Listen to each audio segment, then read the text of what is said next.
After studying this module, you should be able to first understand the second step of test construction process, that is designing of items and their responses. Second, design test items by doing a thorough literature review and taking opinions from subject matter experts. Next, comprehend the principles of writing clear items, and thereafter know about the three types of response formats for the items: open-ended, close-ended and continuous response formats. Next, differentiate between the dichotomous, the multiple choice and the Likert type response formats. And lastly, understand the importance of preliminary tryout or pilot testing of the test. After the identification and operationalization of the construct, the next important step in the process of test construction is designing items and scoring responses for the items. The test developer must outline the clear principles on the basis of which he aims to develop items and scoring responses. Writing items for the prospective test is the first step. A significant set of guidelines needs to be followed while generating the initial pool of items. Item designing covers three significant domains: format of the items, content of the items and the number of items. A preliminary pool of items, that is the item pool, is generated consisting of considerable large number of items. The initial pool should comprise at least twice to 5 times as many items as the desired final test. This step requires a great deal of effort as it involves a thorough literature search along with the opinion of subject matter experts or SMEs. Besides, already developed tests on the similar construct of interest by other researchers need a careful investigation. Items in existing tests having well established psychometric properties serve a useful resource for the test developer. Another important stride in the test construction process is the designing and selection of item response formats. Many different kinds of methods are used for drafting the responses of the items. Response formats can be open-ended, where the test taker is not provided with the alternatives of correct and incorrect responses, but is free to give description and express viewpoints on the item. Open-ended response format is preferable for qualitative methods and for development of theoretical frameworks. In contrast, close-ended response formats are characterized by generating the number of alternatives, out of which only one is the correct answer. Close-ended response formats are characterized into 3 major types: the dichotomous responses, the multiple choice responses and the continuous responses. The current module details about the principles of item writing and various types of commonly used response formats in test development. It also emphasizes the importance of pilot testing, the initial test, so that the feedback on important concerns can be obtained. Constructing and standardizing psychological test part 2. Let's start with the process of item designing. Once the construct of interest is identified and operational definition is provided to it, a test developer engages in the work of writing items that assess various aspects of the construct. A test is essentially a collection of items. Items are individual questions or tasks in a test. Designing item is a serious endeavor as the validity of the entire test depends on this step of test construction process. Writing of the items. In the multi-step process of test construction, actual writing of the test item that assess various aspects of the construct is a significant footstep.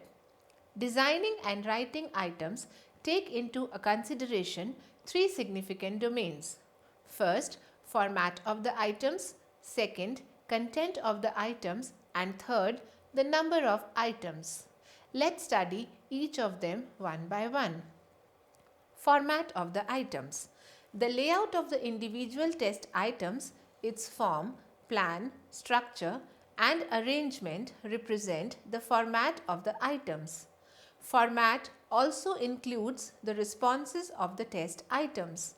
A test developer must define the format of the items before starting the item construction process. Content of the items. A careful consideration should be given to the content of the items.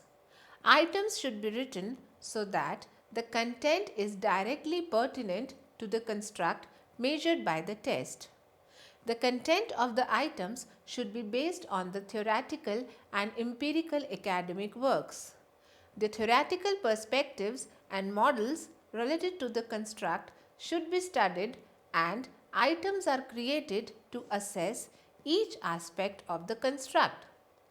The item construction process is also guided by the empirical works that do not bother much about the underlying theoretical perspective. In this, not much thought is given to understand why the item is relevant. The content of such items is considered pertinent as it is capable of making the required distinctions. It is to be noted that compartmentalization between theoretical and empirical item content is somewhat arbitrary, as most researchers who develop tests use a combination of both approaches to guide the item construction and retention. Number of items. Multiple views exist regarding the decision about the number of items required for the first draft of a standardized test.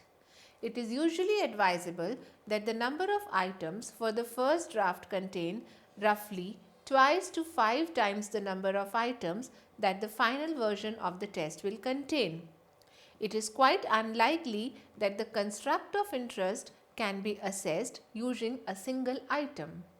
To carry out a significant and meaningful analysis, the test developer should write as many items as are necessary to properly assess the construct. A rough estimate of at least 2 items to maximum 20 items has been reported in the literature for the assessment of a construct. However, as the number of items in the first draft of a prospective test increases, the time taken by respondents to answer the items will also linearly increase. If the test is too long, fewer people will be willing to respond. A longer time period required for responding the items may also result in garbage answers, as the respondents will be fatigued and tired. So, the decision regarding the number of items for a construct should be based on rational consideration of both statistical needs and administrative issues. Let's now study what is item pool. An item pool is the initial reservoir or pool of the items from which the final draft of the test will be drawn after following the steps of test construction process. A test developer writes a large number of items by undergoing theoretical and empirical literature review, by consulting subject matter experts, and from personal experiences. These are the different sources of information used by an item developer for designing and writing of the items. Let's study all of them one by one. Literature review. The first and foremost essential thing to do when designing items for a test is to go through the theoretical and empirical academic works, journals, book chapters, thesis articles, test manuals, web links of the sites for existing instruments are all potential sources of information helpful in guiding an item writer to write the item pool for the construct of interest. A careful study of the items of existing scales based on the similar construct helps a prospective test developer in designing items for the new instrument. Subject matter experts also serve a significant amount of information about designing and writing items on a construct. Subject matter experts are the experts who specialize in the field of domain you are interested in measuring. Such specialists can be identified through extensive literature review, as their names would appear repeatedly in academic writings as a specialist of a particular domain.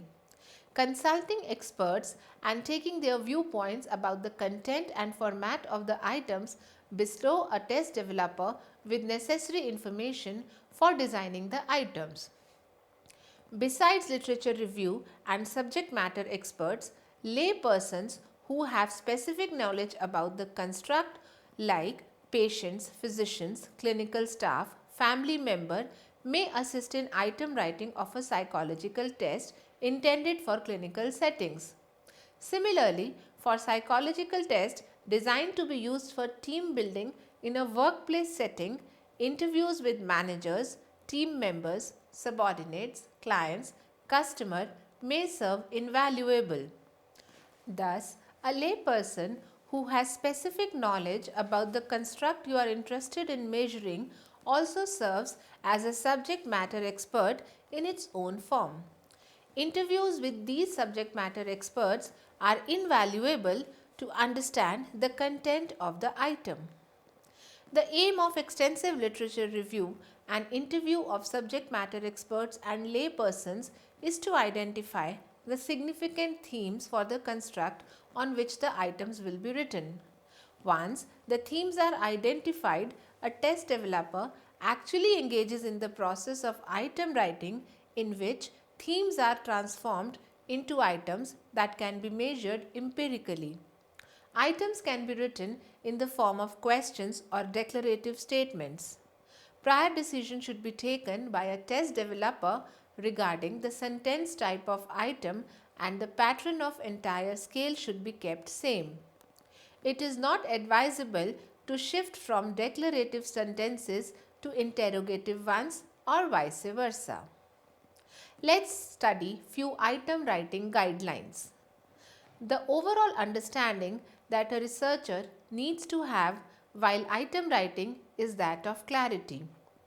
A researcher should design items as clear as possible so that the desired information from the respondents can be obtained.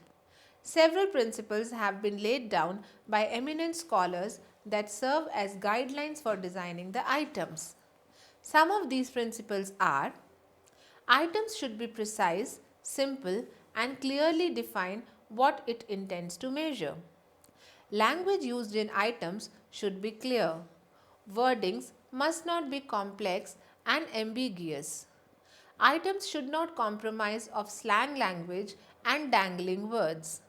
Use of jargons, colloquialisms, and metaphors is not advisable. An item should deal with only one central theme of construct.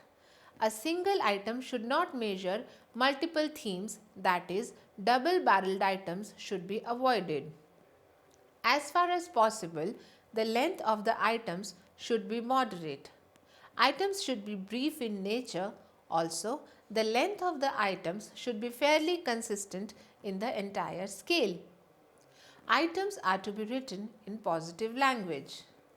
Items should not consist of negatives and double negatives, as they create confusion in understanding the meaning. Use of terms like all, none is not advisable.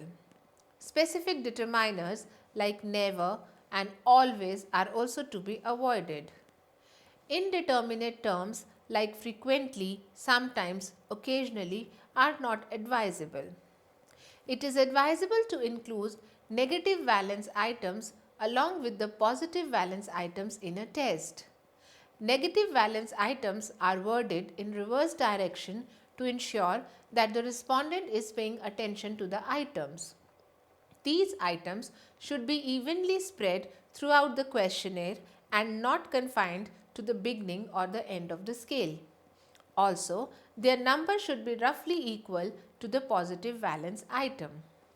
Let's give an example of positive and negative valence item to understand it in a better way.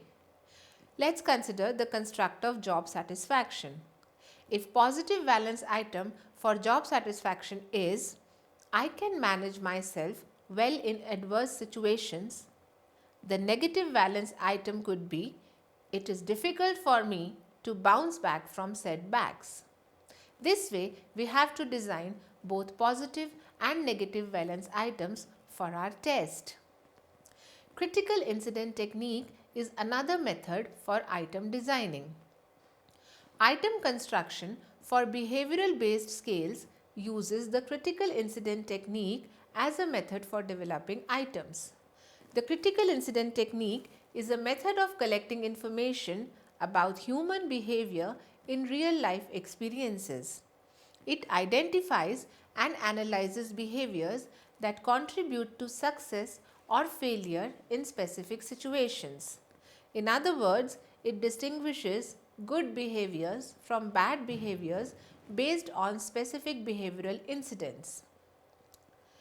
The incidents related to the construct of interest are gathered in this technique, along with the context, the situation that brings them, the actions of the people, and the results.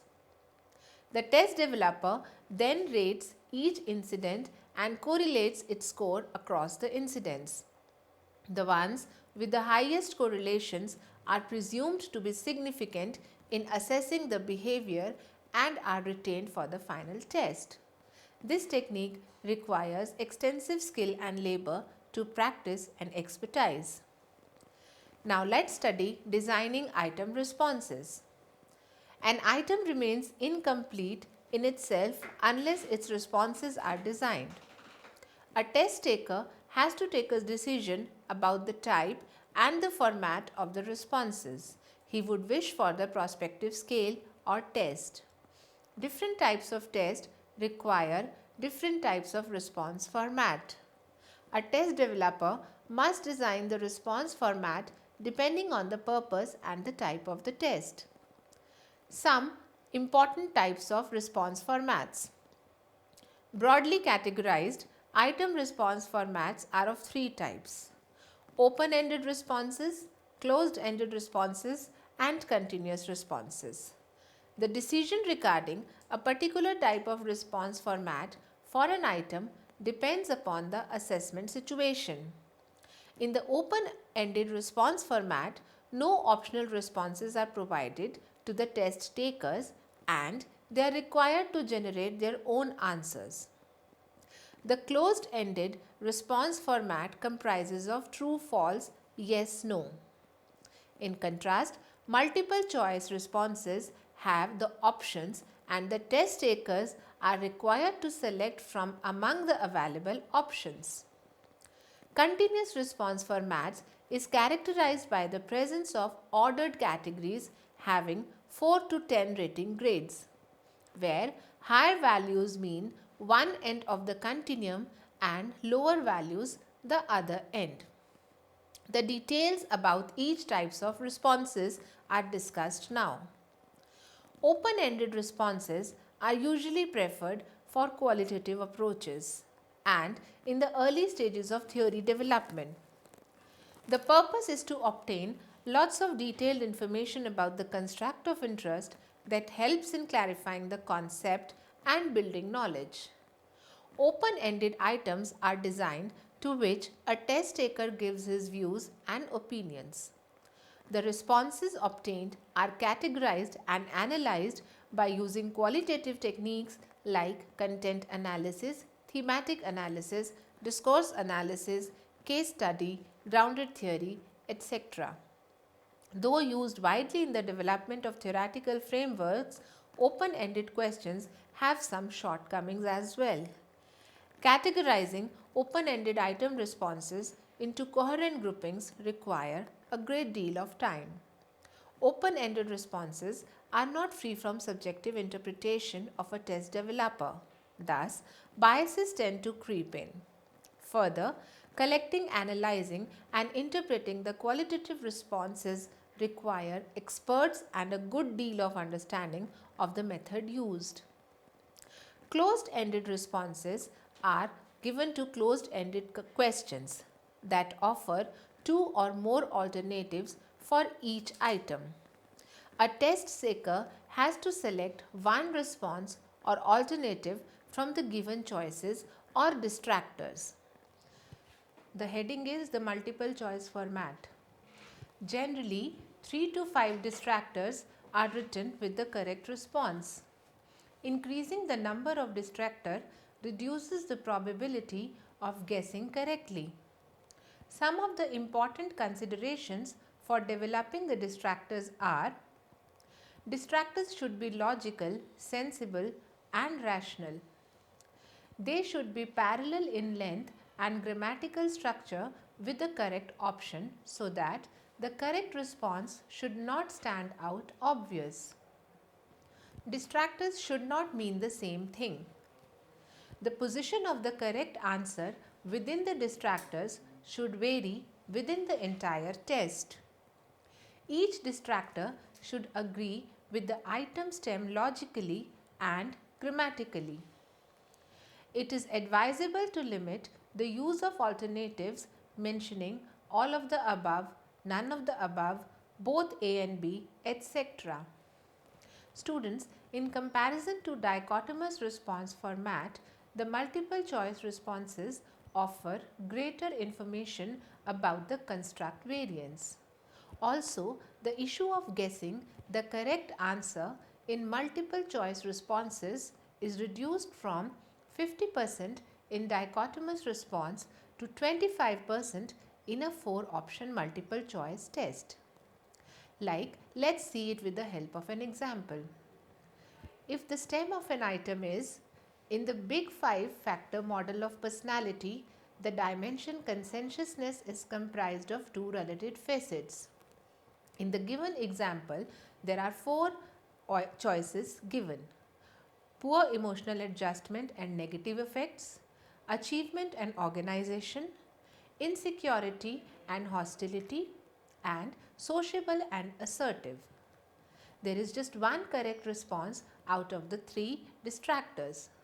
The correct response in this case is B, whereas A, C and D represents the distractors.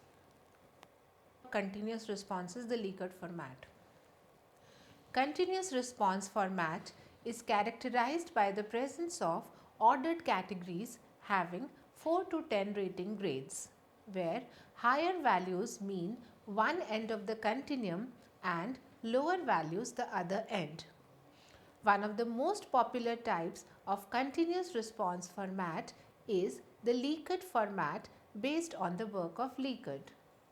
Many personality and attitude scales have Likert type response format for the items in which the respondents have to indicate the degree of agreement with a particular behavioral, personality or attitudinal questions.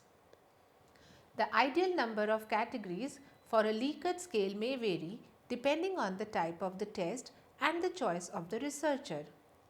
It may range from 3, 5, 7, 9, 10 or 20 in number. Siemens reported 7 categories as the ideal choice, whereas according to Anderson, 10 categories are essential for fair distinction of behavioral and attitudinal traits. Most commonly, a number between 3 and 9 is selected as category descriptors for psychological assessments. When calculating scores in a Likert type scale, the valence, negativeness or positiveness of the content of item needs special attention.